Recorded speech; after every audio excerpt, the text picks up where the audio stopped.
Good evening, everyone. Thank you all for attending. At this time, we'll open the public hearing on the budget that was tentatively adopted last week with one amendment. For the record, the city manager is home ill, as is Alderman Nash. That's why you won't see either one of them, although they'll be joining us on the TV, Channel 97. So we're going to begin with the sign-up sheets. I have two of them. Again, please identify yourself with name and address. Each person has 3 minutes. The first person signed up is Michael Turner.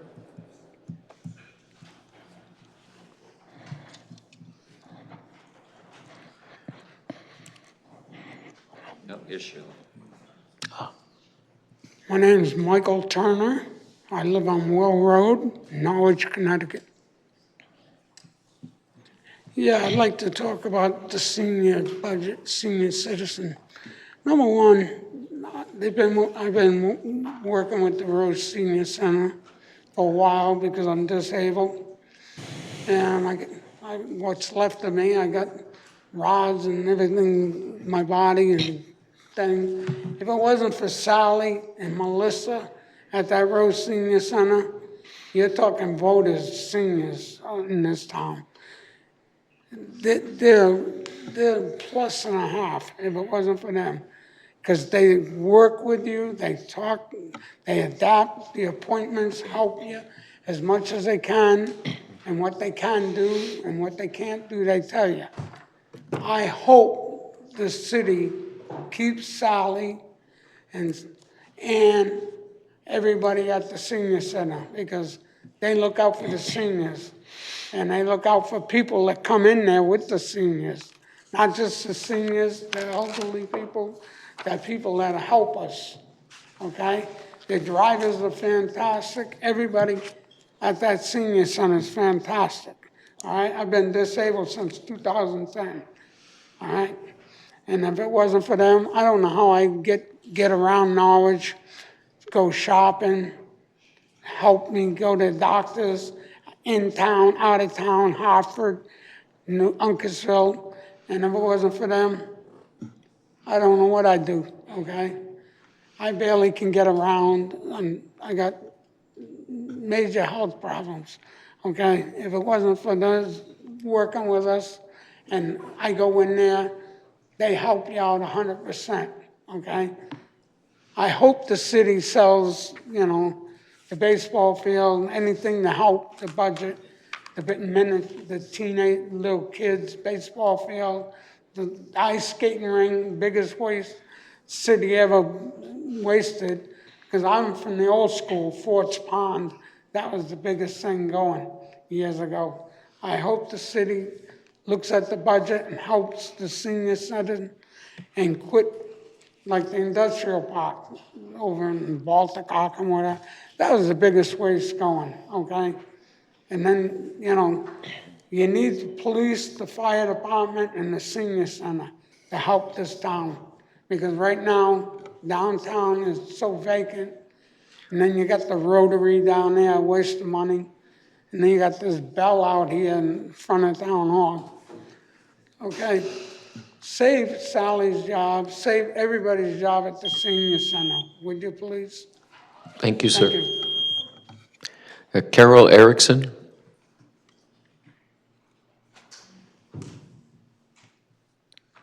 Hi, Carol Erickson, 66 Shoals Avenue in Norwich here. Briefly, I'm just reiterating probably what everybody has said already, but last year, my house taxes went up substantially, like most people's. Mine went up $1,200. I'm on a fixed income, and taking $100 a month from my budget was significant. I'm great. I have a city pension, and I'm very grateful for that. But like all of you would know, once you retire, your city pension does not change. It stays static from when you take it. Social Security, yeah, we get a little raise, but Medicare Part B takes care of that. So I'm just throwing in my 2 cents that I hope you take into consideration, that there's a lot of us on a very fixed income, and at 78, I don't want to go out and get another job. Thank you. Thank you. Carol Chappelle? It's Chapel. Excuse me. Hello, I'm Carol Chapel from Roosevelt Avenue. On January 9th, I wrote a certified return receipt letter to everyone here. I went to the mayor's office and he responded, and he told me that he would give each one of you a copy at the next meeting, which would have been February. I asked for a response. No one has responded. This is my letter to the City Council. I'd like each of you to pause for a moment and think about your real estate taxes. What was the increase in the amount you are paying for taxes for the 10-1-22 grand list to the 10-1-23 grand list? That's the tax bills for the years after. What was your tax level? How much did it increase? Did it go up about 5 or 10%? Did it increase by 15%, or did it go up to 25%, which would have been unacceptable? How about 30%? What about 40%? My taxes went up by 42.5%.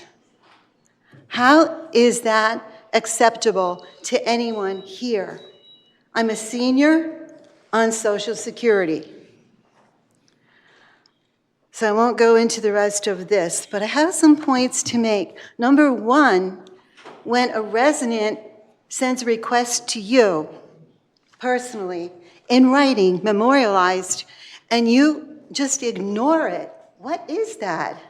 We've all been in a position, I think, where... We didn't get it, ma'am. Believe we've all been in a position where we're dealing with a computer company, we're dealing with a healthcare company or whatever, and no one gets back to us. You know what that feels like. So that's unacceptable to me. The other point I want to make is, obviously, from what I hear from many other taxpayers, there's been a significant level of increase in the revenue coming into the city. My question is, where the heck is this money going? I think at this point, I would like to see a full audit of the city, including the education department. Now, I know that you say education can't be touched, but the people that put that law in place are people like you and me. Maybe it's time to change that. So that's another point. I want to see an audit of the full audit of the city, because the residents need to know where this money is going. Okay. Carol, if you leave a copy of that again, I'll redistribute it, if you wish. Okay, I will. I don't have it with me, but I'll get it over to you. Thank you. John Renkowitz?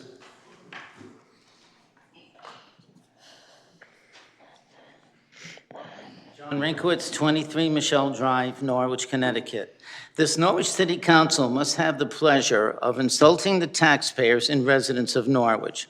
We have offered suggestions and opinions on how to help improve Norwich and lower our tax rates. You don't care. You do what you want to please. Topics were discussed about the Board of Education concerning the past superintendent, new schools. You really didn't listen. The money was already spent and increased our taxes. That also includes the new police station. The ridiculous roundabouts were discussed several times. People expressed their valuable suggestions, and you could care less. On July 23rd, 2023, my house was flooded out. And on Saturday, July 23rd, my house was flooded out from an upstairs toilet leaking all day long. The house was completely ruined inside from water damage. It was completely demolished inside, and everything had to be rebuilt and things were replaced to make it livable again. Nothing else was added to increase the square footage. It was the inside that needed to be fixed up. Finally, a year, everything was completed. It is completely absurd that the assessment on property increased $16,400. Nothing had been changed. The kitchen, the bathrooms and appliances, ceilings, walls, and floors, and electrical fixtures had to be replaced due to water damage. These were done so I could move back into my home. I also need to mention that according to the tax town record sheet, that you're taxing me for a finished two-car garage. It has not been finished since the house was built. That means I'm being charged extra for my assessment. I'm requesting that this extra charge be removed and get reimbursed for the past tax charges. I am pursuing the issue on how the town came up with this amount.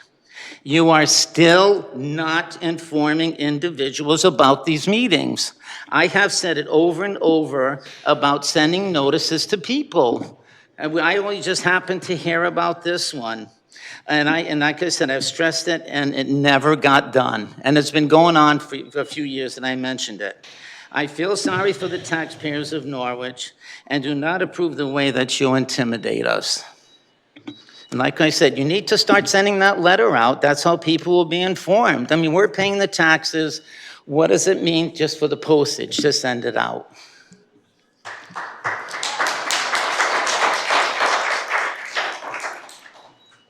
Kaiser?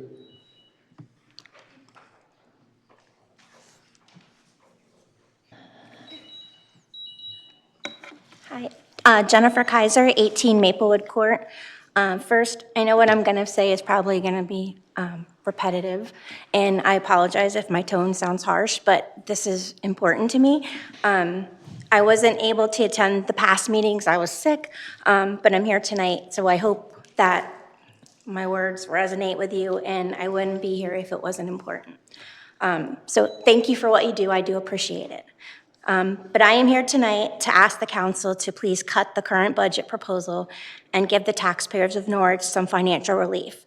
I am actually disgusted with what the council and the town did last year to the taxpayers by increasing the budget over 6% while we all underwent a reevaluation on our homes, leading to my property taxes increasing over 45%.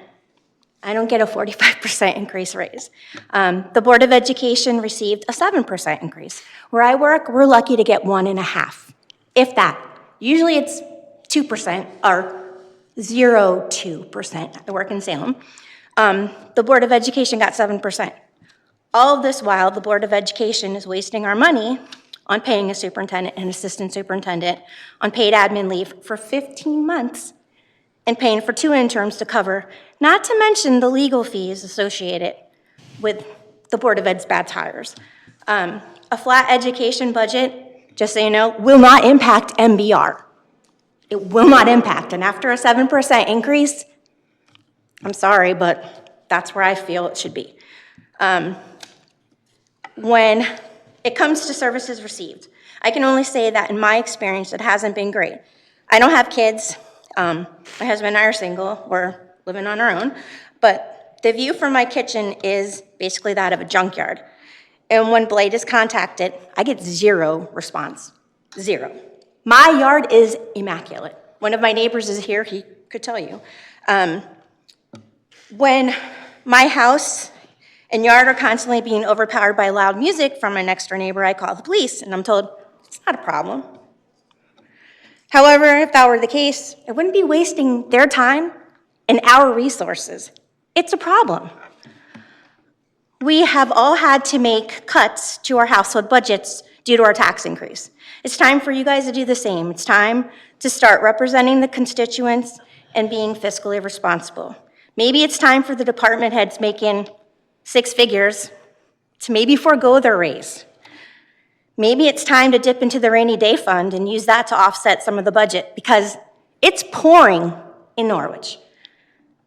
The city has a responsibility to represent us, and we are telling you that we can't support this increase. You will cripple the city if you continue on this path. Seniors will lose their homes. People will leave. Budget cuts are hard to make. Sorry. Thank you. Thank you very much for attending.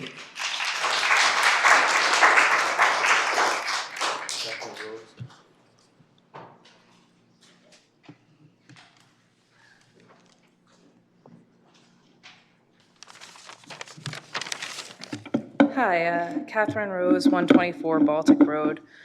I do think you're all here because you care. I think you have a very thankless job and you put a lot of time into it. And I don't think any of you are here today because you don't care. But I do agree the taxes are crazy and things need to be done, and it's never an easy decision. But I'm here to speak on behalf of the Assistant Program Director for Norwich Human Services. That got combined with the Norwich Rec Department a few years ago, and that consolidation on its own created savings for the cities. And between that and the group of young people and the team they have now, they've innovated so much. They've increased adult participation, youth participation, children participation. They've increased their revenue. So it just doesn't make sense to penalize a group that's improved. That doesn't foster a healthy future for the kids of Norwich to think that if you strive well at your job, you're going to be penalized for it. And we're building all these new schools, and I know it's a concern to make sure there's kindergarten groups and pre-K groups 10 years from now. Families are going to be attracted to coming to a town with benefits for its families. We don't have a community center, and I completely understand why, as much as I want one. So to take away from that, they're not going to do better because you took away one of their employees. I agree taxes need to be looked at. I agree with everything said about the Board of Education, but I just don't think that's the best option. So if you could please consider that, that'd be great. Thank you. You're welcome. Deb Kevitz?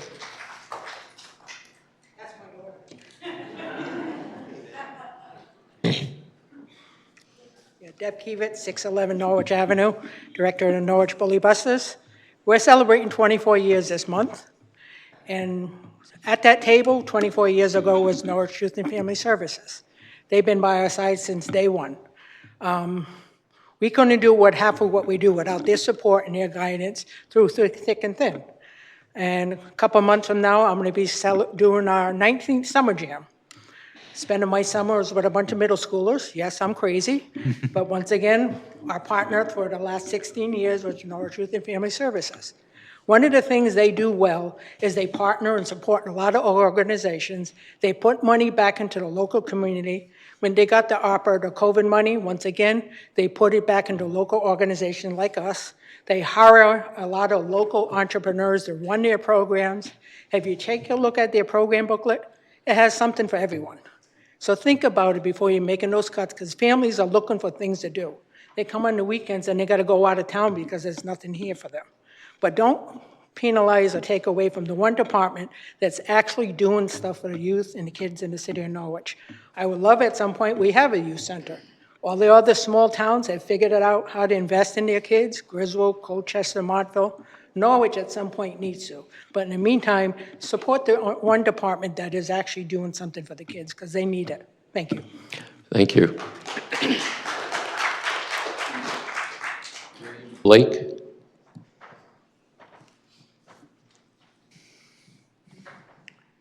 William Blake, 169 Corning Road.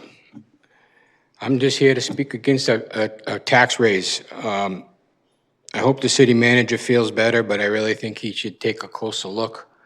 You know, maybe they could take a look at some vehicles that they're replacing or something, look at the budget a little closer and weigh that against maintenance versus replacement or whatever, but there's got to be some cuts. I've been born and raised in this city. I've been serving this city for 44 years. And every year the taxes go up, every year. And we just had a revaluation, and I think the entire city was misled, saying that the mill rate was going to come down to compensate for the increase, and that didn't happen. Everybody's taxes went up. I hate to say this, but in terms of the police department that they want to do, I'm all for it. Half my city time, over 20 years, has been working on it. That building needs to be replaced. The problem is, you can't keep raising taxes and then want to build a new police station too. I think it's a losing battle to raise taxes and then ask for the police station. I think you need to take that into consideration. If we had a zero tax increase, we'd have a better chance of getting this police station that we need. So we do need it, but I think Chief Daley is fighting a losing battle with continued tax increases. And that's all I have to say. I'm speaking against it. I mean, I spoke in front of this group before about the CCD tax with the fire department tax. Something should be looked into about that. Everybody in the town and everybody in the city, CCD, gets the same exact protection. They get the same fire protection, but everybody in the CCD has to pay more for the same protection. If my house in the CCD is on fire, volunteers are coming. If there's a house anywhere outside of the CCD, Norwich is going.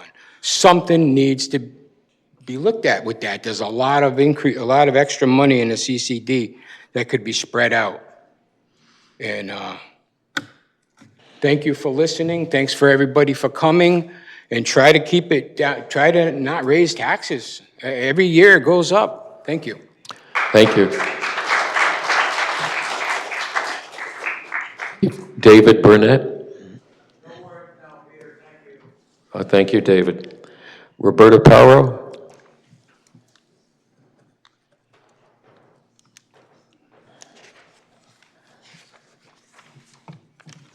Two 246A Yantic Street. Well, I'm speaking this evening, like everybody else, about the budget. I want a budget that makes a good faith effort to provide a good education for our children, the maintenance of our roads and parks, and that's going to provide for public safety. I think I, like everyone else, was in shock last year with the sum of money that we property owners paid to the city. But moving forward, I think we can expect a reasonable, not traumatic increase in the money we pay so that we can continue to invest in our community. I'm saying something that I'm sure you all know, but I'll just say that all good leaders have to think both about the individuals that you are leading and serving, as well as the entire group, or in this case, the entire city as a whole. That's a big ask, and I appreciate you all for being willing to do the work that you do on our behalf. I ask and expect that you will not limit your caring or your responsibility to just one group of people, that you will think and act in service to all the people of Norwich. That includes children who cannot vote and the people who aren't here this evening. Thank you for listening and for considering what I had to say. Thank you.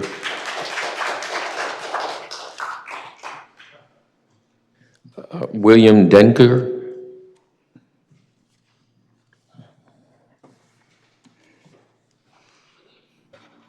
Hi, I'm William Dankinger. I live at 29 Lincoln Ave. I just did the math on my taxes and it went up 46.9% last year.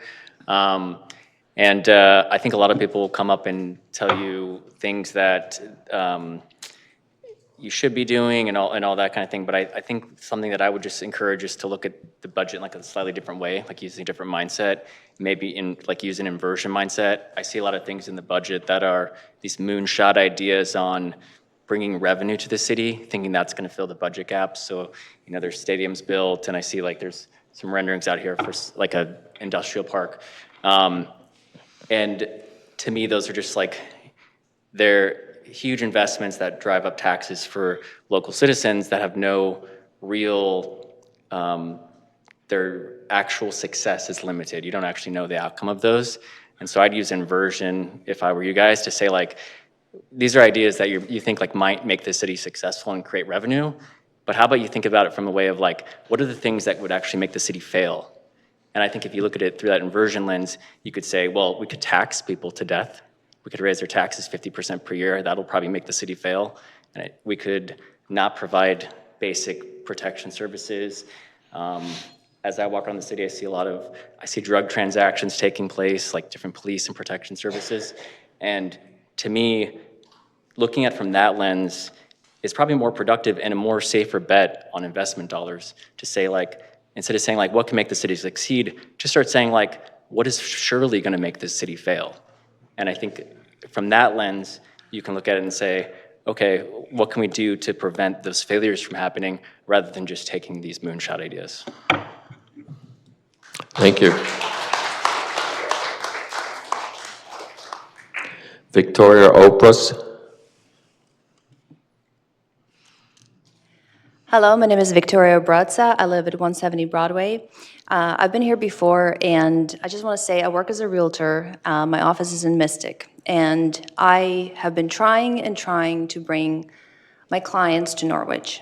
I keep showing them houses, and at the end of the day, they all have one thing to say. Taxes are too high, and we don't know where Norwich is going to be in the next 5 years.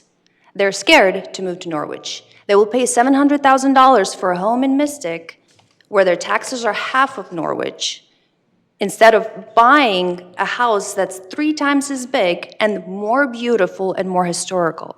We have incredible architecture here. We have riverfront. We shouldn't be in this position. And you do have a very difficult job in front of you. And I know that this is not an easy thing. You're running a business on a huge scale with a lot of bosses, and everybody knows what to do. And not everybody is right, but nobody will admit it. And at the end of the day, I do agree with William that you have to cut the budget. You have to reduce the taxes, bring them down to be competitive with Mystic. Mystic is a beautiful town. Why are our budget is so much bigger than them and we're getting no services like they are? It doesn't seem fair to the people who are working so hard to have basic needs, to have a home, to be able to have money to renovate their home. There are so many people who want to move here and want to restore these historical homes, so they're not lost to the history. And at the end of the day, taxes are just going to drive them out, and we're going to leave, and the city's going to die. Thank you. Thank you.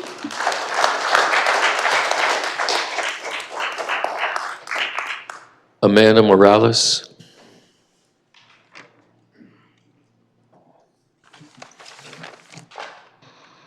Good evening. I'm Amanda Morales. I live at 27 Tanglewood Drive. I moved to Norwich in '91, and I fell in love with this city, mostly for the people, the architecture, the history. And back then, the big theme of the day was revitalizing the city, which I really haven't seen much of that happening. When I moved here, Norwich had a real mall. Norwich had a theater. We had big name stores like Caldor's. All that has gone away. My taxes went up over $200 a month. I just retired, and I've seen most of my friends leave Norwich for the exact reason is because of the taxes. And I have to ask myself, what does Norwich have to offer me?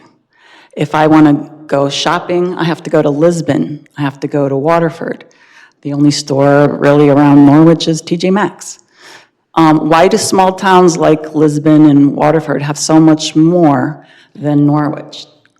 And so when I think about how much my taxes have already gone up in this past year, and that they're even going to go up any longer, I have to ask, can I continue to live in Norwich? And so I would like you to think about that and think about the burden. We're being taxed. I heard someone say, like, we're a rich city, but we are not. And then another concern that I have regarding Norwich is our city can't really revitalize when we have most of the state agencies in our downtown. People are afraid to be walking around town. Why is none of this burden shared with our neighboring towns? It's all in Norwich. So I wonder why the city council or Norwich in general doesn't ask Connecticut, like why, the state of Connecticut, why is Norwich have this burden that other neighboring towns do not? It's very hard to revitalize. Thank you. Thank you.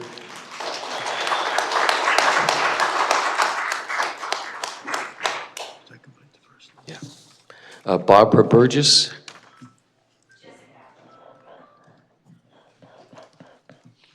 Hello, Barbara Burgess, 20 Michelle Drive in Norwich. Noticing the new projects bringing life to our town. I love the Reed and Hughes building finally picking up and looking great. Becoming apartments, the marina looks fantastic, and I even like the idea of a police station in the Chelsea Groton Bank. Again, these projects are fantastic if we had a budget that didn't depend on raising our mill rate to achieve them. That's it. Thank you. Thank you.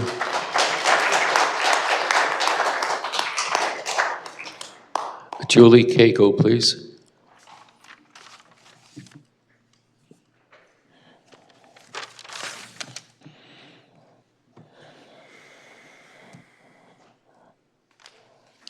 Julie Cagle, 40 Woodrow Avenue. Good evening. Thank you again for the opportunity to speak before you. As some of you know, this is not the first time I have come to this council to advocate for a stronger support for our city's recreation department. And I do so again tonight. Not out of habit, because I strongly believe that there is value in our recreation services that come to Norwich and the necessity of funding them appropriately. More than 2 years ago, the Recreation Department merged with the Youth and Family Services. It was actually a decision that I wasn't for. However, on the outcome of the merger was the creation of the Assistant Program Coordinator position, which was really replacing the Director of Recreation at the time. So there was two main programmers, to continue to have two programmers. And while I may have questioned the process, the results have since speak volumes about what can be achieved when we invest in people. Since this role was added, our recreation programs have had remarkable growth. Program hours have increased 36%, youth registration 57%, adult participation has surged to an impressive 87%. These are not just statistics. They represent more families getting outside, more young people engaging in positive activities, and more adults building community through fitness and learning. This kind of growth doesn't happen on its own. It is the direct result of hard work of our staff and of having the right staff in place to meet the community's needs. The Assistant Program Coordinator has been vital to this progress, organizing logistics, managing new programs, and ensuring that our expanded offerings are accessible, inclusive, and well-run. We often compare our city to others of similar size, and rightfully so. But when we do, we must also recognize that Norwich deserves a recreation budget that reflects our residents' needs and interests. We should not expect excellence on a shoestring. The momentum that they've gained in the recreation department is not just short-term, it's not a short-term trend. It's a signal of a long-term demand. Our residents want these programs, they're using them, and they're thriving because of them. And if we want the momentum to continue, we must ensure the staff structure can support it. I respectfully urge you to approve the budget that continues funding for the Assistant Program Coordinator position, and let's keep building a Norwich where quality recreation isn't a luxury, it's a standard. Thank you. Thank you.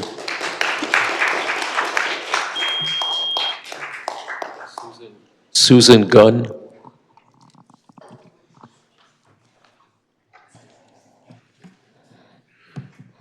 Good evening. Good evening. Norwich in crisis. Excuse me.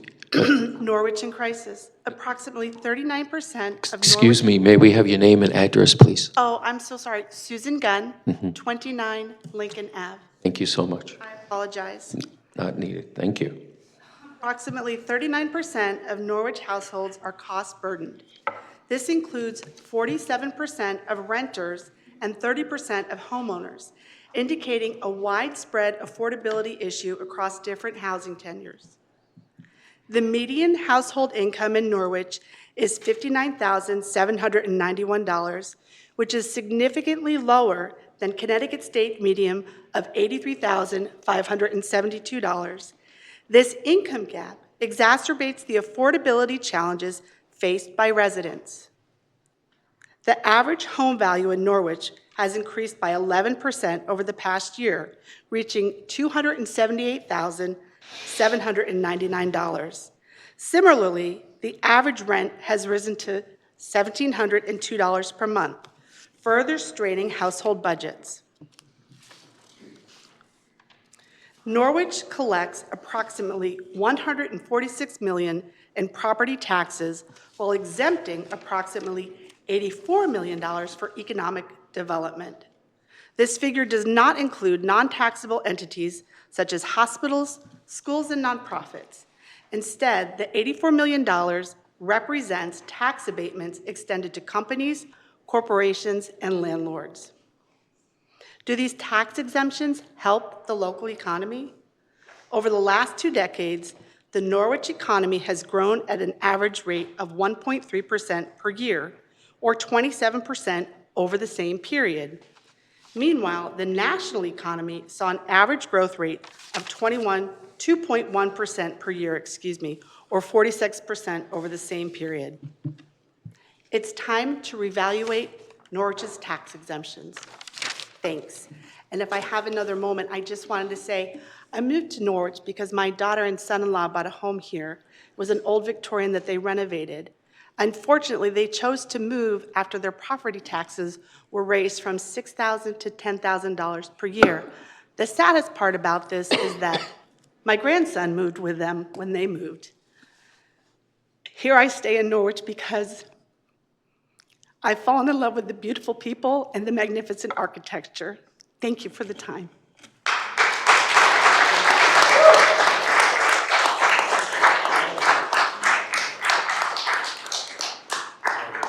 Please. Evan Bloom.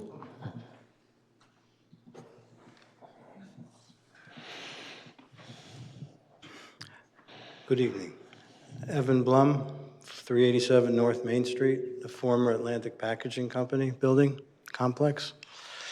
I'm just here to mention a few things. I'm not trying to be adversarial or anything, but maybe just offer some creative solutions, because I see the tax problem is obviously bothering everyone, including me. And there are solutions that I think that are missing the boat here. Like there's a building downtown, the Marina Towers. It makes no sense to demolish it. For the same money, you can demolish it, you can fix it up enough to put it on the tax rolls and offset some of the other people's expenses. And other things that you can do, like downtown, I've got a great plan to revitalize downtown. The vacancy rate is stupid. And I would like to request an opportunity to sit with you guys out of here, because you can't accomplish much in 3 minutes. So I'd like to request to see if we can have a meeting and sit down, and I can give you my suggestions as to how to revitalize downtown fairly easily and not waste money, and create more businesses that will offset the tax burden for the people that are on fixed incomes and other things, and so it's not as much of a burden for people. My experience with the taxes, when I bought my building, the building was over-assessed by 3 times what I paid for it. And so I tried to negotiate it down to reality, but it wouldn't work, so we had to go through the process. It took 3 years and $75,000 to get my taxes reduced to reality. Even then, it's way beyond reality. So at the end of the 3-year process, it got whacked up again. So they tripled them in the same, after I finished the whole process. So it's another $75,000 I'm going to waste on that. It's ridiculous. I have a complex, which is better than this one, in Essex, in the high rent district, in a nice town. No insult to Norwich, but I got a bigger property there. My taxes are 10 times less than what I pay here. It's a struggle. Something's really off here, fellas. Let's sit down and figure this out, because I think you're lacking the creativity to find the solution that's going to work, and I have them. I would just like the opportunity to sit down with all you guys in one room soon before this gets stupider, because otherwise I'm going to end up in Bellevue. So and for, doing there. Because this is a flyover city for businesses. It doesn't offer any stability for businesses. You keep jacking the taxes up and up and up, and it just, how much can, we take? I'm not trying to be adversarial. I'm trying to be positive in order for solutions, and I have them. So I'd like, as I can, sit down with all of you so we can discuss this, and I can give you the suggestions and the ideas and so forth, and we can hopefully find a solution and give all these folks some relief by bringing a lot of business into town, and there's ways of doing it. So anyway, this is what I have to say. Thank you very much. All right.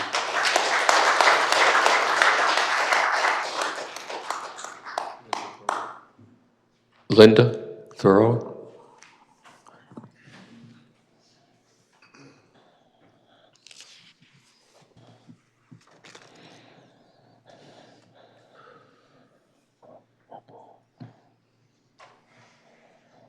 Linda Theodoru, 37 Taftville Ockham Road. I have read some of the misinformation that is floating around about members of the City Council, and I just want to present facts for those who do not know them. I know that you must live in Norwich in order to be on the council. I know that you pay the same taxes the rest of us do. I know that you do not get paid for the work that you do as council members. You volunteer your time to help make Norwich better. I know that you struggle between not raising taxes, thus letting services and infrastructure suffer because the needed money is not provided, and raising taxes, thus making Norwich less affordable for residents. I know that you are listening to everyone who is speaking to you and considering what they are saying seriously. I know that the tax burden has moved more onto the shoulders of the homeowners, and I am one also, because of reevaluations and the fact that the grand list has not been grown as needed. Growing the grand list is the job of the mayor. I know that you are doing your best to make decisions that will benefit Norwich and its citizens. Thank you for all that you do.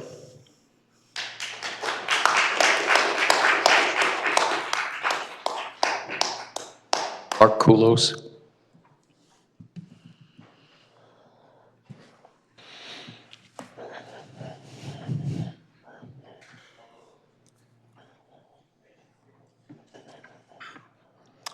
Mark Kulis, 327 Broadway. The problems of Norwich are not necessarily mismanagement of departments. The main reason for the tax increase was the revaluation and the fact that home prices went up so much and that our commercial tax base has not grown to the extent that it should, placing more burden on the individual homeowners. We need to grow our commercial tax base in this city. I don't know how we're going to do it, but we need to do that to ease the burden on the individual homeowners. Also, as far as the school budget goes, I'd prefer that we go back to the city manager's budget and restore a portion of the budget that he had proposed to the school budget. The cuts to the school budget fall disproportionately upon the pre-K through 8 portion of our school. All of our high schoolers go to either NFA or Griswold or other area high schools, the tech schools, whatnot, and we have to pay tuition to those organizations. By paying tuition, we are not in control of that portion of our budget, of the education budget, and those entities get paid in full, hereby bringing the tax burden onto our pre-K through 8 students. I would suggest that until we hear from the state and what sort of legislation is passed, that we consider adjusting the budget for the school to bring it up to full funding as we proposed, because otherwise you're just going to delay by, say, 14 months us coming to you in August of '26 with our hands out begging for more because you underfunded us. Thank you.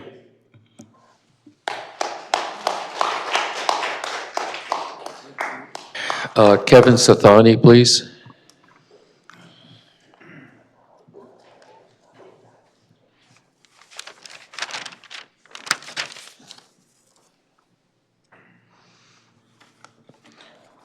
Good evening. My name is Kevin Saitane, and I reside over at 27 Brook Street. Good evening, City Mayor, City Council members, and residents of Norwich, Connecticut. I stand before you tonight as a citizen deeply committed to safeguarding our future of this city. We must confront the 2025-2026 budget with clear eyes, sound judgment, and above all, honesty. The mayor has publicly expressed, both in this chamber and on the Stu Breyer radio show, his intent to deliver a zero mill rate increase to the budget. On the surface, that may sound fiscally responsible. In reality, it would be nothing short of dangerous. His previous attempt alongside Council Gould to propose deep cuts that would have eliminated vital positions was voted down by this council. City manager's proposed budget, while not without its challenges, represents the only responsible path forward at this time. It avoids catastrophic cuts that a zero mill rate budget would demand, cuts that would eliminate over 30 positions on top of 7 already proposed reductions, crippling the workforce that keeps our city functioning. It would freeze the Board of Education's funding, forcing reductions in teaching staff, larger class sizes, and elimination of vital services, support services to our students that need to thrive. It would erase extracurricular activities for students in Ks through 8. It would gut human services, slash recreation programs, undermine the senior center, and devastate intervention services for our most vulnerable residents. Such a budget would also hollow out the Norwich Police Department, fewer patrols, delay emergency responses, and weaken public safety. Public works would be stripped off staff and resources, meaning slower snow removal, deteriorating roads, and diminishing essential services across the board. And the financial risks do not stop there. By forcing the Board of Education to exceed its budget for federally mandated special education services, a zero mill rate approach would drain the city's rainy day fund, the very fund that protects our bond rating. Let us be clear. If this city council were to approve a zero mill rate budget this year, the city would be forced to play catch up next year just to reach an even budget. That makes no sense. It is not sound fiscal planning. It is simply delaying and compounding a crisis. Thank you. Thank you.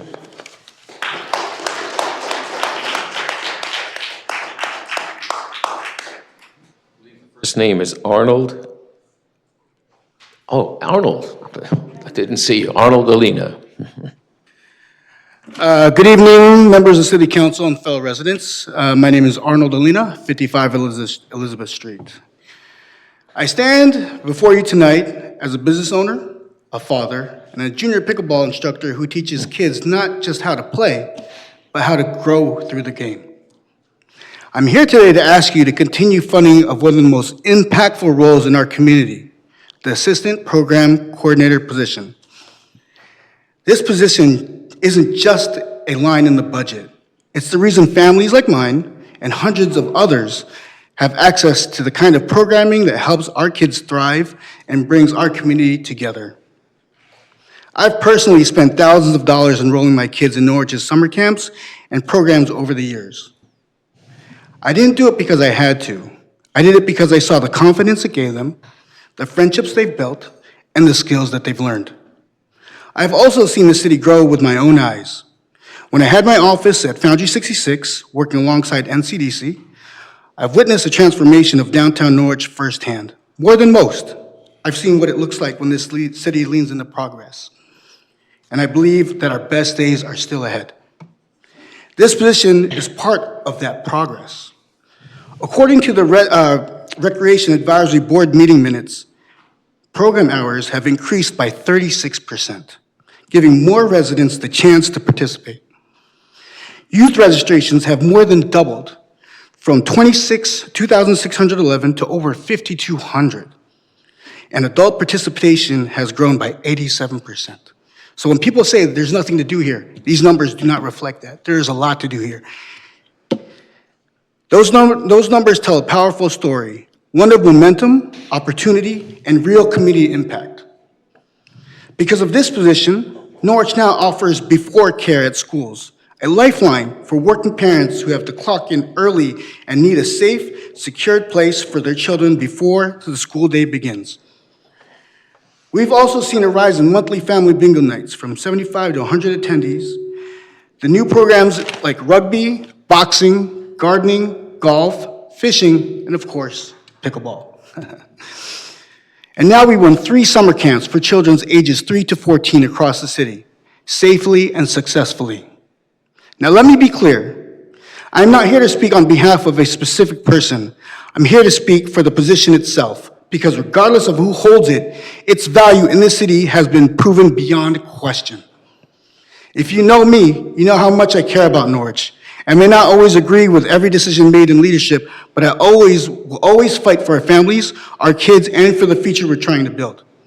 As a business owner, I know every budget has limits, but I also know that the best investments are the ones that multiply in value, and this role is one of them. Thank you. Thank you, Arnold.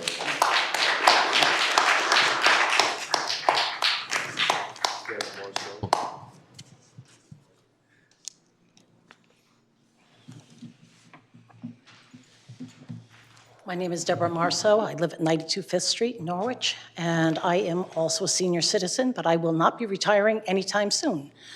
My taxes also went up almost 49%, and it has left me as a widow not retiring in a horrendous place. I have a 19-year-old special needs grandson who I support. He is eligible for a lot of your statewide options, but I have a choice, work or try to get him into all these options. He can't read, he can't write, he cannot use a computer. You can't walk into any of these offices and expect him to sit down and fill out all these forms. He's not capable. Norwich school system, he has dysgraphia. All they said to me the day he was set to graduate was, oh, by the way, 3 hours before he's due to graduate, he failed English and he failed history. Oh, and he's not doing very well in math. Don't worry, we'll make him graduate.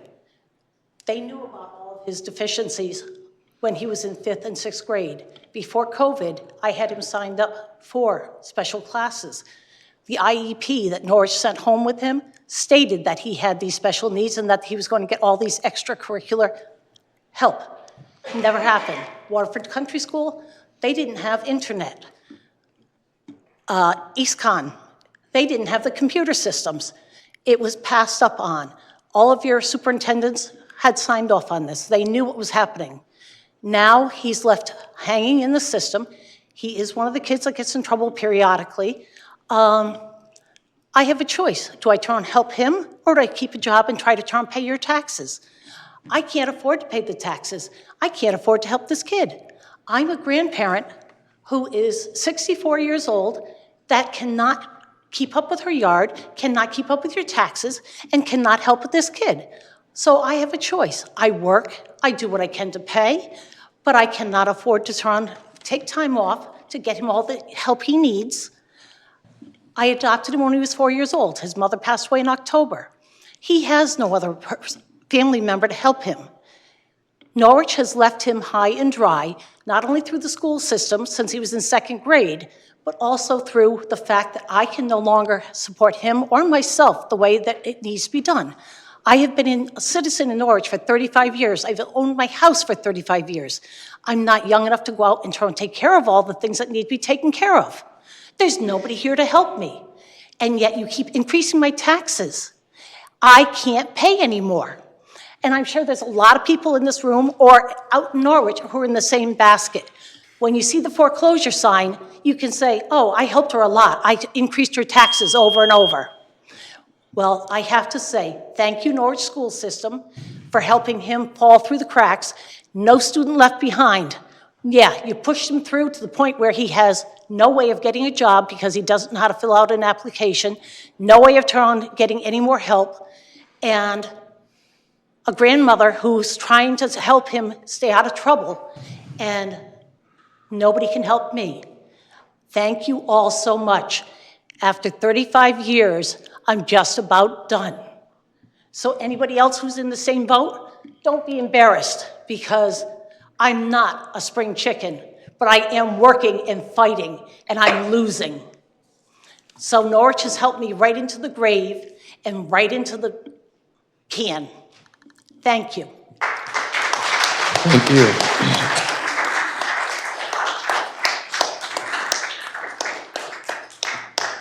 At this point, that completes those who signed up at the beginning of the meeting.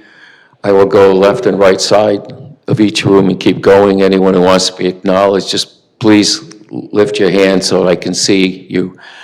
Yes, sir. Yep, Nick.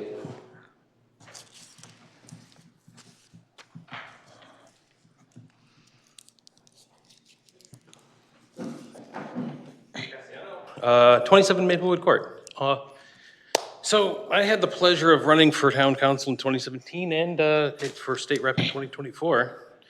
And I actually pointed this out, that this would happen, that the minimum budget requirement would cause this to be an issue and blow up our budget.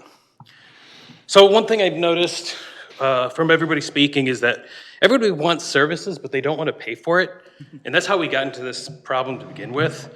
Everybody wants to have low taxes, but then wants all of these services. That isn't a thing that can happen. Like, either you can have things and pay for them, or cut them and have low taxes. So that's something that everybody has to realize real quick. I did find it amusing that one of the individuals who was responsible for the massive education budget got up here and accused the mayor of being irresponsible when it was him being on the school board that caused the education budget to rise so dramatically. Speaking of the school budget, it is one of the highest in the country in terms of cost per pupil. And the only way to fix that is to hold it flat for at least 10 to 15 years, and that would bring it in line with the national average cost per pupil. And to point out that that education spending does not correlate to actual outcomes, only about 17% of students in our school system are proficient in math, and 26% are proficient in reading. So what are we paying for? I don't think adding more to the education budget is going to increase outcomes. All we're doing is increasing our own taxes. So when you hear the sky is falling from individuals who were the main reason why we are spending so much on the education budget, you have to ask why. Thank you. Thank you, sir.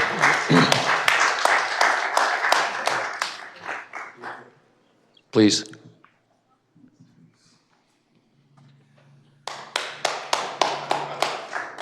Good evening. I will save my rant about not giving name and address for next Monday. So all of you listening, all of you here, please show up. My name is Pietro Rocchi Camardella, 79 Lambert Drive, Norwich, Connecticut. I've been here a resident since 1981, December. I became a United States citizen in 1986. And just so you know, I'm not afraid. It's a preference. We have the right to prefer what we want to do, what we want to say, where we want to go, because this is still a free country. Just so you know, for the people especially listening here, all those portraits, see those beautiful portraits? I'm an artist since 1986. See all these city council portraits? I photographed these lovely people. They're very nice. They look great. The problem is, many of you, not all of you, but many of you have been here time and years, decades, and we're doing the same dumb things. So since I came from another country, another world, another language, another culture, let me share something with you. Have you ever heard of Monaco, where Prince Rainier and Grace Kelly is from? Monaco? You know how much the income tax in Monaco is? 0. Why? All the Formula One drivers, the major European actors, they all have to reside in Monaco. You see, when you increase taxes, you're pushing us away. The reason why we're here is because we love the city, but you got to do a better job. We love the police department. Stop increasing our taxes, then we'll pay for the police department. July 1st, do you remember July 1st? Everybody came here, they were all, and you figure, a couple of weeks and they'll forget about it. Well, it ain't working anymore. You remember April 16, where 17 citizens, residents, taxpayers came up here and blasted you all? Do you remember? Do you remember the lovely lady, the African-American lady who's a city employee, that, by the way, she did not give you her name and address and you didn't say nothing, and on the report it says, name not given. It's okay. The lovely lady is enough. What will it take? The more you increase taxes, the more people leave. The more people leave, the less taxation is allowed, is available. Am I speaking a form? Volete che io parli in italiano? You want me to speak in another language? It seems like English is not penetrating.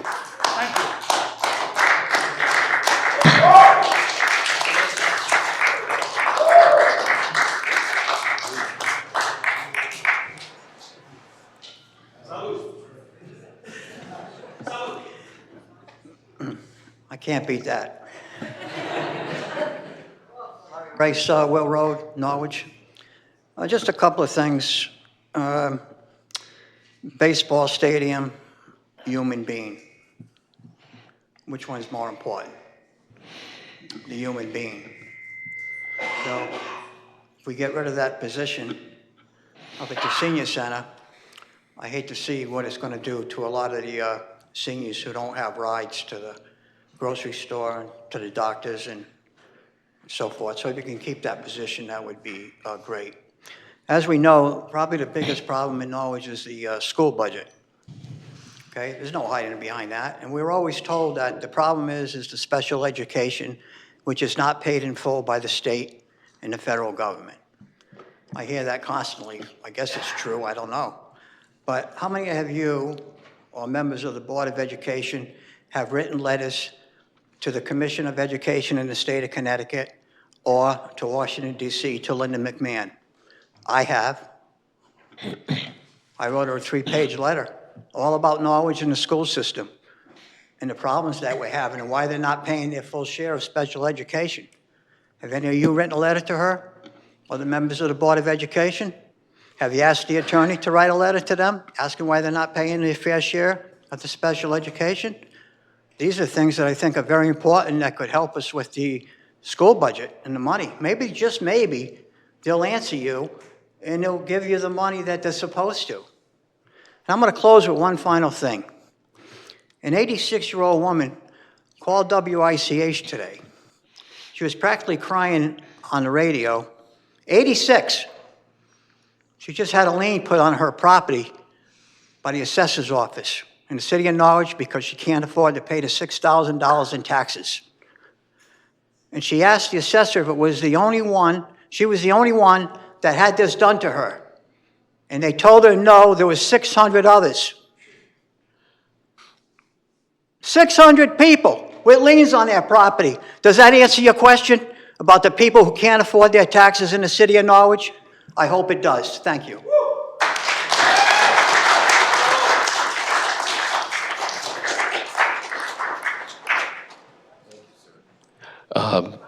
Left side, yes, please. Ms. Sawicki.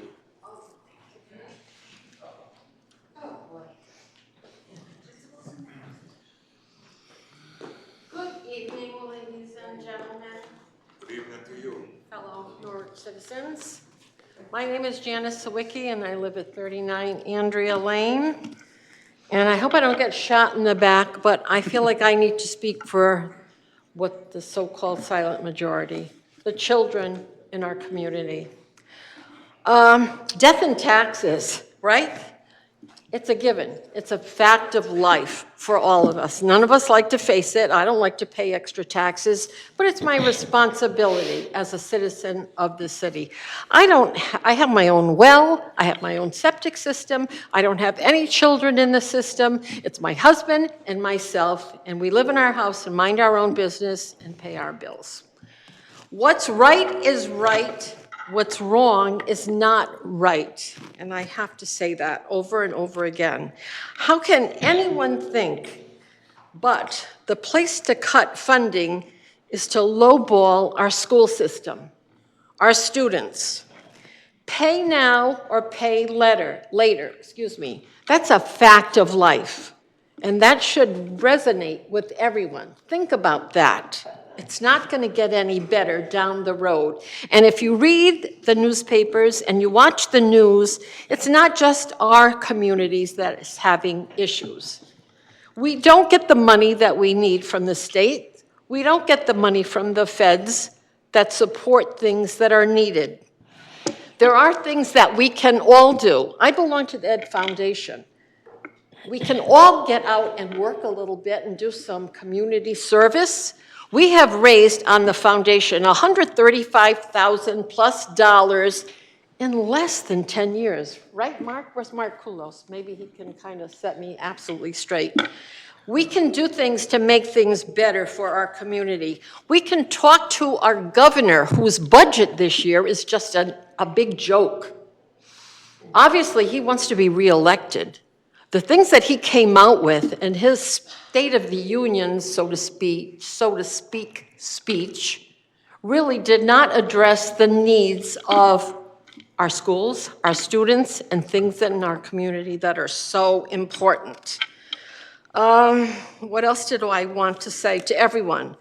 Everyone's job is important to them, and we can't demean anyone for what we do and what we try our best. Unfortunately, like I said, taxes, death and taxes is a fact of life, and it affects all of us. Our kids need our support today to do their job.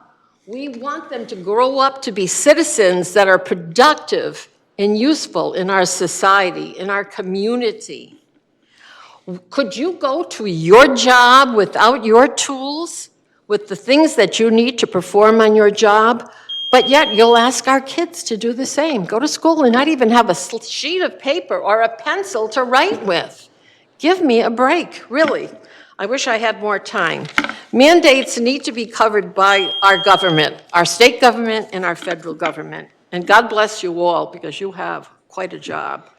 And I hope the rest of you will have a little empathy and feeling and look beyond your own personal agenda. Thank you. Yes, sir, please.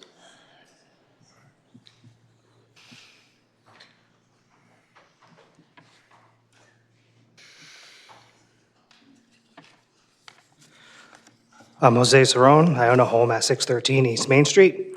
I've lived in Norwich for 45 years, my whole life. For a time, my family lived in a Hamilton Projects low-income duplex housing. Every year, the rent went up, not because I made more, but because I would sign up for overtime to give my family more. So they'd raise the rent again and again, so I'd have to work more overtime. With the income cap removed, the more you make, the more they take. The system that was made to help low-income families is now a trap. You can't save your way out anymore. There was a time when residents reached a level of prosperity and left the neighborhood. That was supposed to be a good thing, good for them and their family. They made it. In 1920, my rent was $1,800 a month for my half of a duplex. My neighbor on disability, $500, a new Ford F-150. I drove a TDI wagon. It got 40 miles to the gallon. I was able to purchase my first home in 2020, but then 2020 happened. The D in TDI stands for diesel. The diesel shot up to $6 a gallon. We made a decision. I sized down to something more economical. We couldn't all fit, but we saved on fuel costs. I looked in other towns closer to where I worked, but I chose to be here. My wife works here. She's been a school bus driver for this town for 20 years. We finally bought a home in the town we grew up in, but this isn't the town we grew up in anymore. Call me nostalgic, but we have many great memories of places that no longer exist. I remember every park had 2 rec counselors. We could eat at the park, take bus trips, bowling, roller skating, see a movie, play games against other town parks. There was an appreciation for your neighborhood park. That mentality is gone in Norwich. You know what else is gone? Restaurants like BB Dairy, a mall, an arcade, pet store, families taking photos with holiday mascots and sports players. Now downtown is empty. The YMCA, gone. Mini golf, gone. Liberty Tree, Sazon, Mikasa, Dunkin' Donuts, Namu, gone. Businesses don't stay here. We were doing something wrong. Let me get back to my home. My mortgage payment was a blessing compared to the rent I was paying. But now I'm finding myself back in a system that's not working.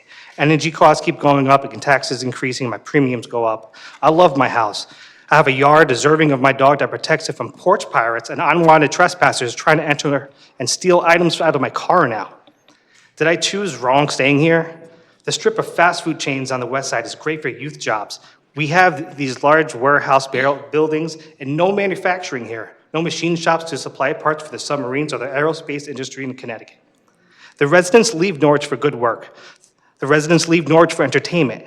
The residents leave Norwich to eat and shop. We're retrofitting banks to be police stations when we have huge buildings at McKinley they can accommodate. The cops are already parking in their lots.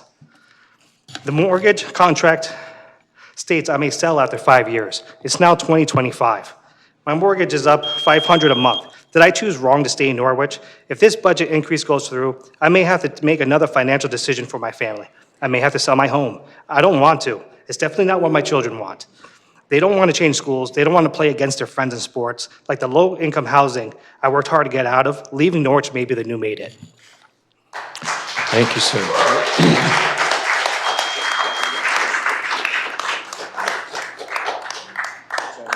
Gentleman at the bench, sir.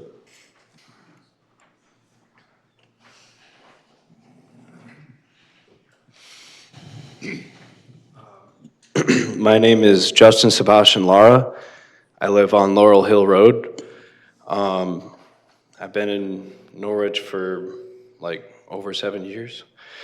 But I went to Norwich Free Academy, and at Norwich Free Academy, there was a lot of emphasis in our education on the significance of Slater Museum and our history, our rich history as an art hub of the world, where famous artists used to travel here. But I think part of that history, the part of that history that's neglected, is that along with that art culture, there was industrial output.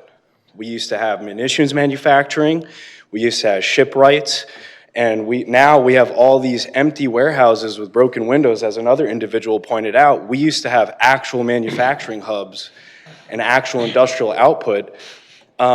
Everyone's pointing out the contradiction of how the taxes are exceeding their own payment capacity. So their own income cannot keep up with the tax rate. And I know that inflation is hitting everyone across the entirety of the nation very hard. So I think that, like, in general, there needs to be a broader vision towards returning towards what Norwich used to be. If you want to have art and you want to have culture and all these fun activities, you need to have the foundation first. You need the economic foundation. If businesses don't want to stay here because they don't see it as worth it, then that's very significant. That needs to be looked at. I think I was here in February a few months ago, and I heard a lot of similar complaints of the expenses and the taxes that are being paid. They don't seem to be reflected within the public services that are supposedly afforded to us. If you go down Taftville, there's literally an old fabric mill that got converted into apartments, and they're charging like $2,000 a month.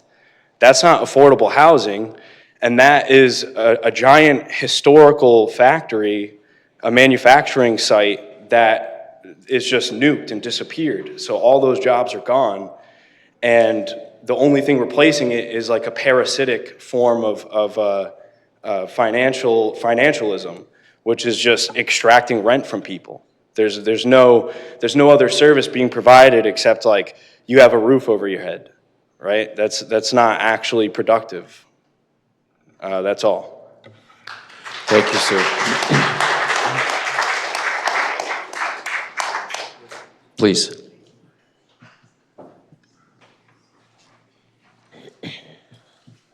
Good evening. My name is Wes Murphy of Norwich. I just came to speak about the Assistant Program Coordinator position. Address, please. 575 Boswell Ave. Thank you so much. You got it. Once again, I just wanted to talk about the Assistant Program Coordinator position. I've seen so much good and positivity come from the Family Services Department, and if we go backwards and make that cut, then that's exactly what it is. It's a negative impact on our youth. And we need that positivity. If we sit here and allow them to go in the wrong direction, then we're going to see them out there doing what we shouldn't be seeing them do, and that's probably the drug transactions, as one has alluded to earlier. But we need to make sure that we see them in a positive light, and that's the light that we have to take ownership of as the adults and put them in the correct path. Thank you. Thank you, sir. Please.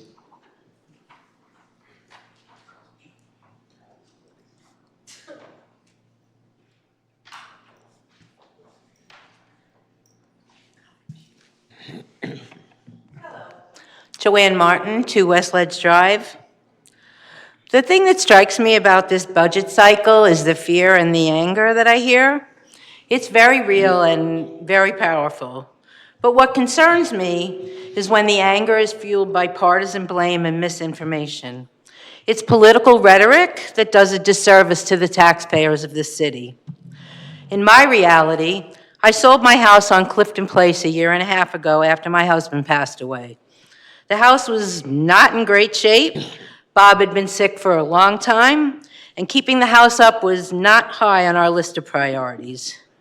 When my agent listed it at almost 3 times what I paid for it, I thought she was out of her mind. And then it sold for almost 3 times what we bought it for. And it wasn't just my house, of course. The dramatic rise in real estate taxes is because of a booming housing market and higher property values. Blaming the Democrats for the tax increase, it might win a few votes, but it's a myth and it doesn't help to solve the problems of this city. I'd rather see you all work together to bring business and taxpayers here so Norwich can grow and prosper. And thank you for your service to this city. I appreciate it, and for your time. Thank you, Joanne. Yes, please.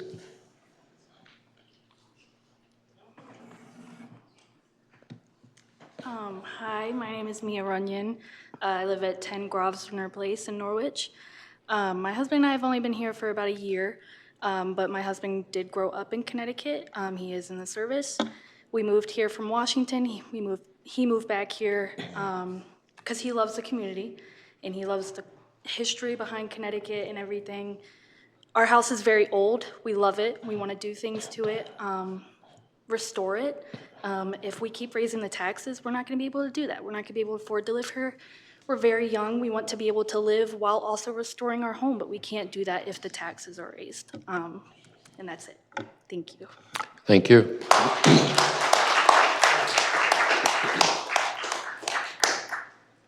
Side, please. Anyone on the? Yes, please.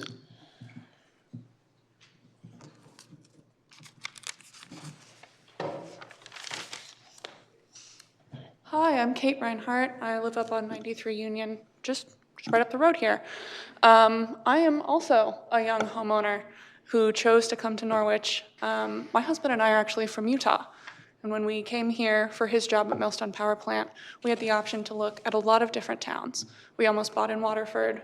We almost bought in several places, and we decided to stay in Norwich, to buy here and to invest in this town because we love the architecture, we love the history, and we love the people. And I feel that as taxes are raised, it does hurt people like us who came into a completely strange place and chose to invest our money in it, invest our lives in it. But more than that, it's hurting our neighbors and the people that we came here who excuse me, the people that made us love this town are hurting. Our neighbors are elderly. They're on fixed incomes, as many of the people who have spoken tonight are, and we're afraid for them as much as we are for ourselves. And we'd just like you to reconsider the budget, like everyone else has said, but keep it a wonderful place so that we can continue to invest in it and make it better. Thank you. Thank you.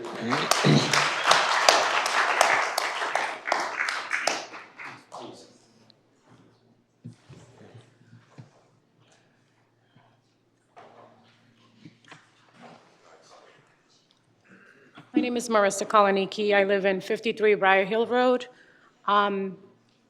My taxes went up this year 47.5% to $1,300 just from 2023 to 2024. I have two little kids.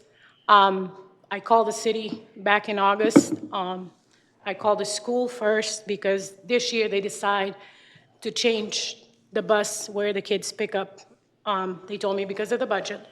If I'm paying $9,000 for taxes and I called the city for help and they said they don't have a budget, I want to know where is my money that I'm paying every quarter for these taxes, and when I need help, they don't have the budget to do it. My son got hit 20 days ago.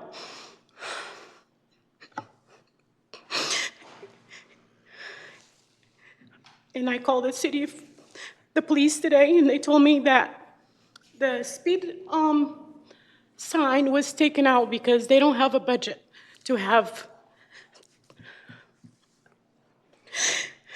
I'm sorry.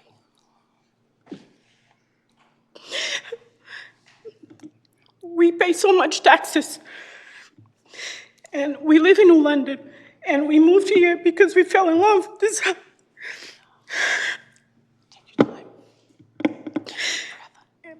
And every time I call the city, they don't have a budget for anything that we need. They moved the kids were picked up in front of the house, and because of this budget, and I called the school, I called the city, and they kept saying, I made 5 phone calls and nobody had an answer. Why? They all say they don't have a budget, the school bus doesn't have a budget. My kid got hit, and he's luckily alive because we have faith in God, but he could not be here today because of not having the budget, and now we are fighting to have speed bumps put in the street because a neighbor didn't pay attention what he was doing. I don't know until today, but we're gonna find out what really happened, and we're gonna fight to have this budget that these kids have, because we have kids that are walking from 1 mile away to get a bus because of a budget, because they changed 5 years. They were being picked up safely in front of our house, and now they have to walk home and get hit by a car and fly away into my driveway. So I need to speak with somebody to figure out, and my kid got hit on Tuesday. On Wednesday, the city came and moved the speed sign that was there because my neighbor fought it and put a speed there because our street is getting Airbnbs there. People are flying. They don't care about the kids.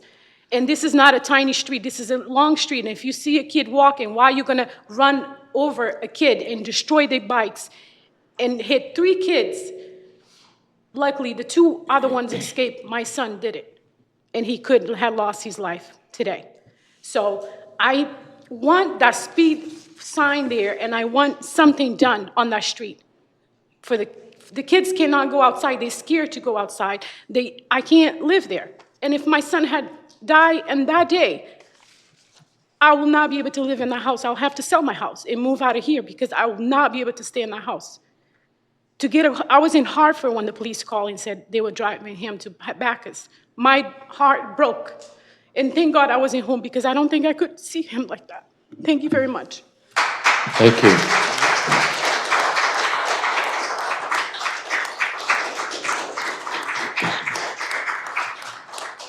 The left side here, anyone? Yes, Mrs. Philbrick.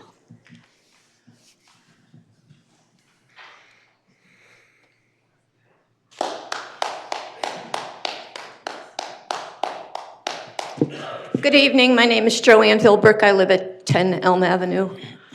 I've heard so many personal stories tonight that touched me in many, many ways. And as I sit here almost in tears myself, I look at you. Everyone in this room has a story, as I'm sure every one of you has a story. I am 82 years old. I have lived a very full life.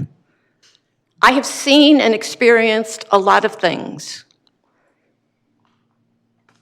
When I moved to Norwich 21 years ago, I was filled with excitement and hope. You all know that where I live, I take great pride in my home. The only way I can maintain my home is with the help of my son, Ricky. Some of you know Ricky. Ricky is a 37-year survivor of a traumatic brain injury. He is the most delightful person you will ever meet. He is the opposite of his mom. You're all smart. See, I got a reaction, good. I don't know where this city is going, but what I have seen saddens me and infuriates me. Where are we going? We have vape shops, we have car washes, we have fast food joints, but there is nothing here. There is nothing.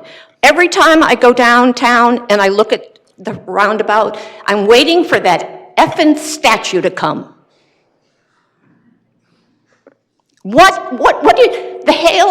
The Hale Mill, 21 years, 21 years. The Reed and Hughes.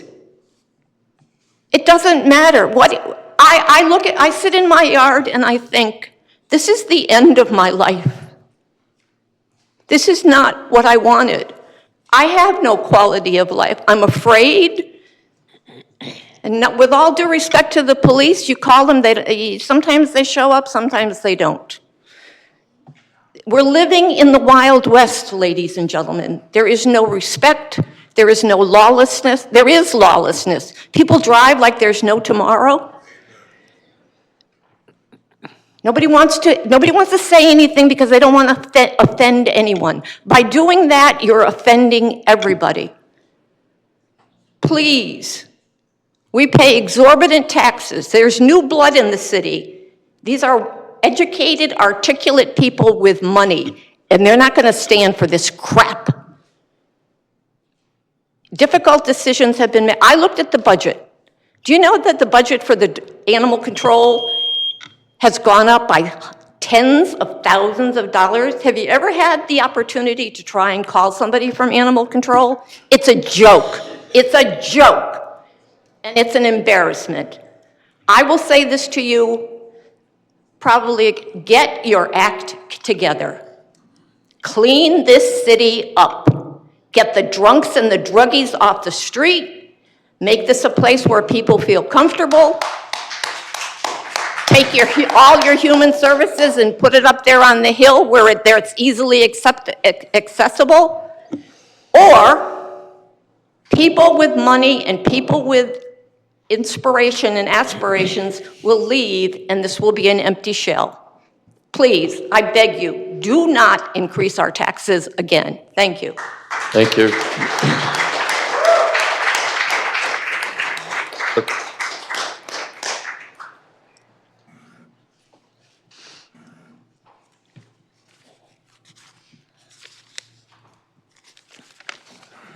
Wayne West, 18 Town Street. I came here without the intention of talking. I really, really didn't want to talk today. You know, and then I started listening, and, you know, people are saying, oh, if this, that, the other. Well, for one, you know what? I agree, the schools do need money. But I'm coming up, this is behind the scenes, but I told you I was going to do, and I'm doing it. I just don't have it together yet. But let's look at the number of how these kids are coming out of school now compared to 10, 15, 20 years ago. Where's the money going? Because they're coming out dumber. These kids are not learning what they used to learn. Why are we paying more for that? And two, with the safety. You know, and you, okay? I'll even go to you. I talked to you in the meeting, and you came out to me after the meeting, and you said, okay, let me come over Saturday. You never showed up again, okay? What am I paying taxes for? You're not doing anything about my neighbors that are breaking the freaking laws. So you know what? I made a promise to you guys that I am going to do everything I can to change what's going on in this town. And I am growing my business. I am making a hell of a lot more money now, and I'm going to keep growing it. You know why? I'm going to use that money for lawyers. I'm going to use that money for people that know what the hell they're doing, and I am going to come after every single thing that's wrong with this town. I am coming after this town full force because I was born here, I was raised here, and I love this town. The problem, again, is not the budget. Here's the problem. Thank you, sir. The left side, if you haven't had a chance to speak. Yeah, please. Miss. Can I get up? So I gotta go. I'm going to be short. Ben, please. Thank you. Hello, good people. How you doing? All right. Oh, I can see you better with my glasses on. Nice to be here. I'm not going to call by name. What are known as our elected officials. Ben. But I love the people. That's been my journey. Would you like me to say something? Please speak to the microphone, please, so we can. I want to speak to the people. I'm going to make it brief. I love people. I've worked for people. I don't want to tell you where and what I was doing, but I want to leave you with two messages. One, and this is for our elected officials as well. I like to do this. 380 makes me... Ben, if your statement isn't made through the microphone, it won't be part of the record. Listen to me. We are all continuing our ancestors' journey. And the other thing I want to leave with you, and God gave me this message, that each one of us, including our elected officials,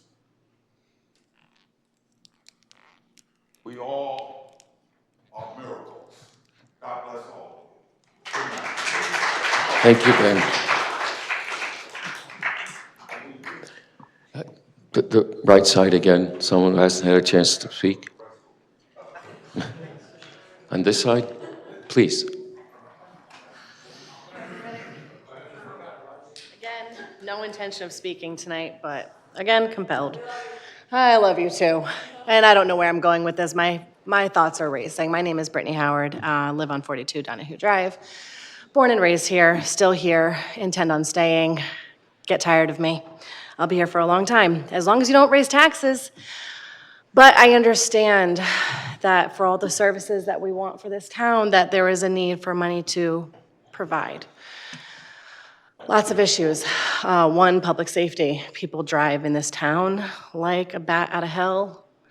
And my condolences to my neighbor whose son was struck by a car. My voice is shaking for her because that is, as a mother, that is frightening. And thank God her child made it. But we have an issue with the way people drive in this town. And I'm sorry, but one too many times do I drive through the west side, see people driving ridiculously, and no one does anything. I have a 17-year-old daughter. She has a permit. I'm scared. I am scared to let her drive around the town we live in. Why? Because on multiple occasions have I almost been T-boned by somebody clearly running a red light because my light had been green for at least 3 seconds. I'm a very cautious driver, okay? Scared. I can't teach my daughter how to drive in this town because no one else knows how to drive or abide by the laws. And how many times do I see a police officer looking down at whatever they're doing in their vehicle, not paying attention to the people on the road who are also not paying attention? So that's number one. Now, I know that we need, obviously, money to fund the police station. Here's another thought. I'm just gonna go wherever my thoughts lead. We need money. Revenue, that's how you get money to fund all these things that we need, like the public services. We need to rejuvenate the downtown. How can you put businesses downtown if there's nowhere to park? Please explain. You're gonna put the police station where Chelsea Grattan is?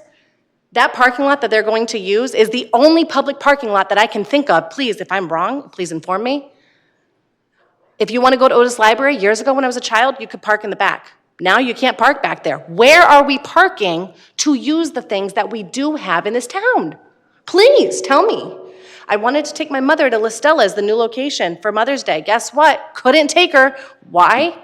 First of all, trying to navigate getting into that little parking lot we have, the parking lot, that's like, whatever. Anyways, couldn't park. And of course, there's somebody behind her beeping their horn, being impatient. Again, another terrible driver, another impatient soul. We need to generate revenue to take care of the things that this town needs. Revitalize the downtown. Figure out a parking plan. There's nowhere to park. That's why businesses open and then they close. So that's my thoughts on this evening. Marinate on it. Thank you. Thank you. Please.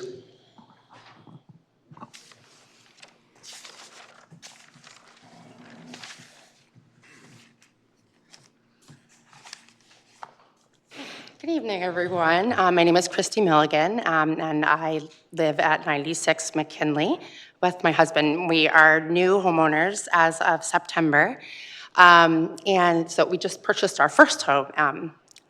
So at any rate, I wanted to offer some thoughts from the perspective of people who are new to town and sort of trying to still figure things out. It's seemingly very complicated situation all over the place, everywhere we look. So, we don't really, I can't say that I have any hard perspective like on any certain issue. We're still very much in the process of taking everything in. I do want to share that I absolutely love my neighborhood. I was extremely nervous about moving here. We lived in Montville for 13 years. And I don't know even why I felt that way. It was the only place that we could afford to buy a house, which probably seems contradictory to a lot of what everyone here is saying, but we bought a home built in 1850, and I absolutely love it. And we intend to restore it, and we did a full paint and scrape on it. I mean, we already did some renovations, and we're taking a lot of pride in the situation. I'll probably die in the house. I love it. So I want to be here, feel secure, and be happy. Something I want to piggyback off of is the driving situation on McKinley. It is absolutely terrifying. We've been hit twice in parked vehicles since we moved in September. My husband, just 2 weeks ago, was not even out of the car yet as he pulled up and was hit and run situation. Both times hit and run. And we do have cameras on our house, and we were not able to catch the license plates. So at any rate, bringing the community conversation, it came around every time, on a public forum that, there's no money. There's no money. There's no money. Nothing can be done. Nothing can be done. That's really concerning. I don't really know what the answers are, but I do love it here. I hear a lot of good, I hear a lot of passion, a lot of good ideas.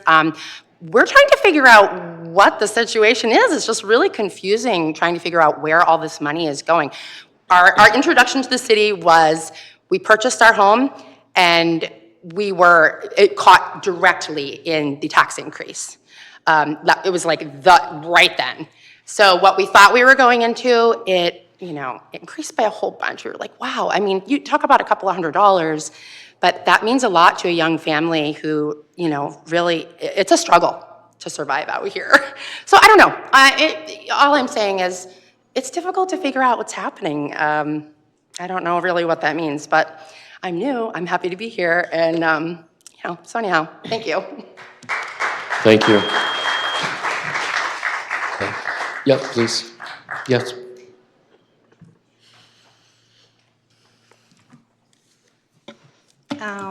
Good evening, everyone.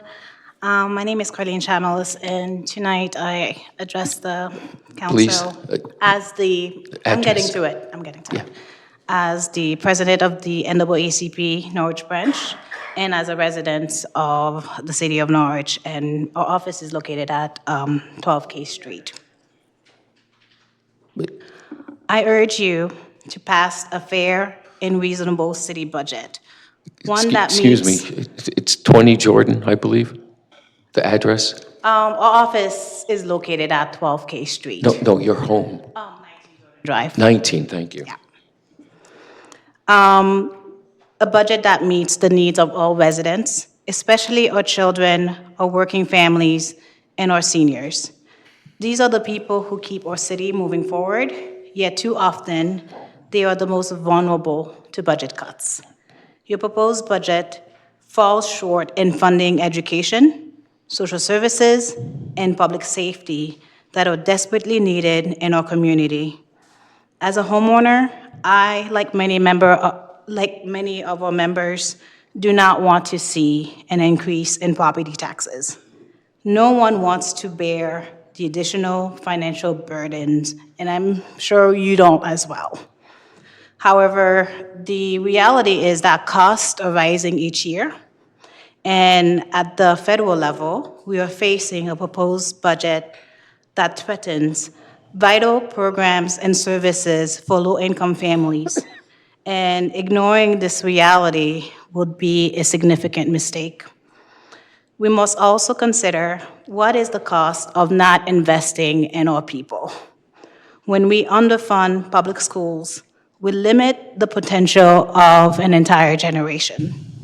When we neglect services for families, we perpetuate cycles of poverty. And when we reduce funding for senior services, we isolate those who have contributed so much to our community. A budget is a reflection of our values, and if as a city we value equity, dignity, and opportunity, we must be prepared to make tough choices that prioritizes long-term community health and short-term convenience. We also need to explore ways to promote economic development and attract businesses to a city to increase our grain list and help to alleviate the tax burden on residents.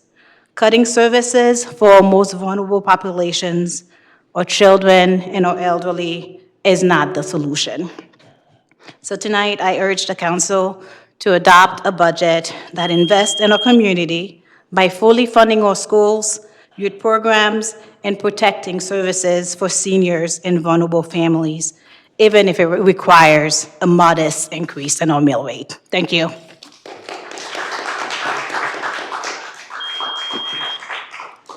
Left side, yes, please, miss.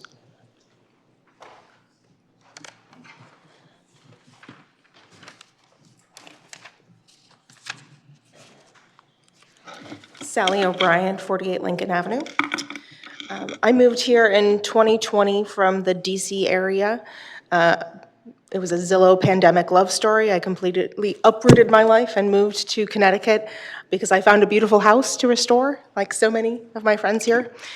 I think we've heard a lot of people reference the extreme increase in taxes from last year's reevaluation, which market values did change dramatically for this area, and it was not that unreasonable for it to increase. I think the problem here is that this is an additional 7.8% increase for at least the CCD, and that compounded taxation is predatory on our families here. I know you guys are trying your best, but this sort of repeated taxation will only result in foreclosures, flight to lower tax cities, and homelessness. We are already facing a big homeless problem in Norwich, Connecticut, and additional people being forced out of their homes because they cannot afford the increases in either homeowner or renter trickle-down effects of the tax increases doesn't do us any good, and in fact contributes to the additional need for government services to support those populations who become unhoused. I want the children of Norwich to have the best schools possible. I was lucky to grow up in a Midwest city that had funding for arts and music and incredible education, and I know what good schools can produce. But more than that, I want the children of Norwich to have safe homes. I want their parents to not have to work 3 jobs so that they can afford to pay their taxes and have a roof over their heads. And I really want you to consider the overall community impacts of that sort of perpetuation of poverty, that not only is that challenging on the environment, but those children who have less quality time with their parents, have lower literacy rates, have harder education outcomes, and are probably contributing to our 3 out of 10 education rating, and that's just with our current taxation and our current economic status in this town. So I think we really need to look at where we have, what is the level where the well is dry and you can no longer tax additionally to homeowners. And I think it's important for this council to consider alternate means of revenue. Given the number of comments about traffic in the area, I think it's really valid to look at speed cams, red light cams, additional measures like that. Washington, D.C. raised $60 million on speed light cams in the last year alone. And I know we don't have that sort of traffic, but it's something the council should consider. Thank you for your time.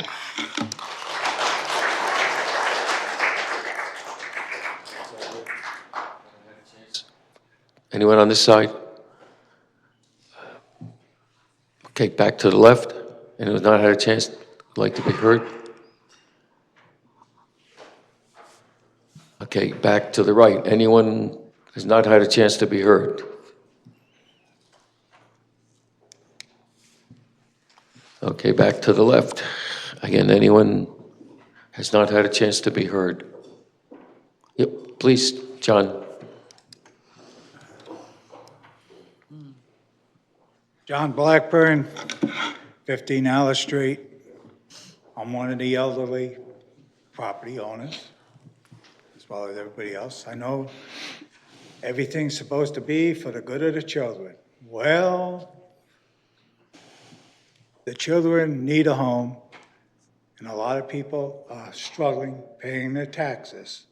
So I urge you to hold the line on these taxes. And this education problem that we have, the more money it seems like you throw at it, it doesn't go away. And it crops up the next year. This has been going on for years. It needs to stop. Now, we're not getting all the funding we're supposed to be getting from the state and the federal government.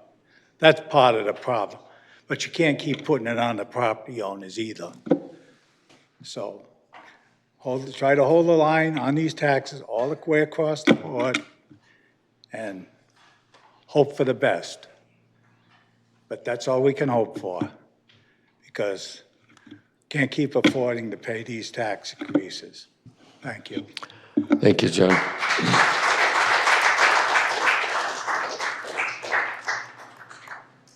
To the right side, and who has not had a chance to be heard? Over to the left. Okay, I'm going to ask 3 times. I'm required to by our rules, without going back and forth. At the end of that 3rd request, if no one still asks to be acknowledged, then I will close the public hearing. So I want everyone to be aware of what's happening at this moment. If you want to be heard, now is the time, please, so we can identify you. Okay. Does anyone else wish to address the City Council at this time on the proposed city budget? Does anyone else want to address the City Council at this time on the proposed city budget?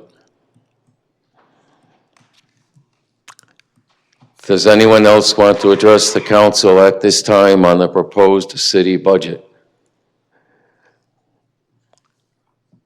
If not, then I would declare the hearing closed, and I thank all of you very much for your attendance and your comments.